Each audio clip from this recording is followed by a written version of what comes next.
Ya tengo un plan. Necesitarán un nativo para sus minas. Me haré su amigo, verán mis talentos ejecutivos y ¡bam! ¡Estoy dentro! Oh, hablando de entrar, amigo. ¿Un corcho? Es tu mejor defensa contra los aliens y su exploración corporal. La sonda, Lem. Te lo pones en el... Ah, ya. Sí, ya entendí. ¡Ah! ¡Alto! ¡Este es el tuyo! Ese ya lo usé.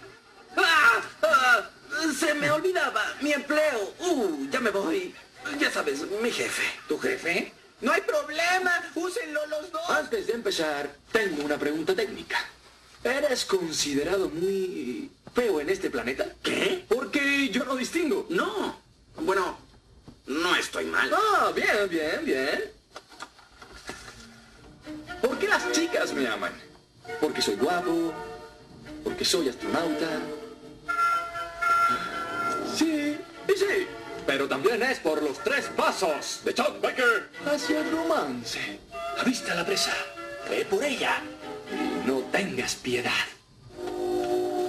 Hola, primor. Te vi entrar al bar. Están volando chispas o este lugar está en llamas.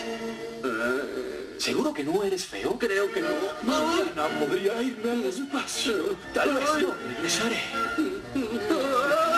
Que nuestra última noche sea inolvidable. ¡El corcho! ¡El corcho! ¡No olvides el plan! El único plan aquí es que Chuck salga en televisión.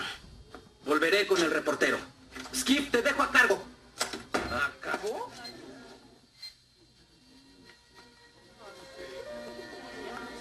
Lem, salvaste mi vida. Y tú la mía.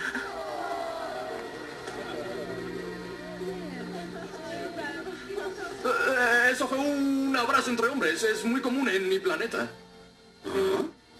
Hey, encárgate de él, ¿sí?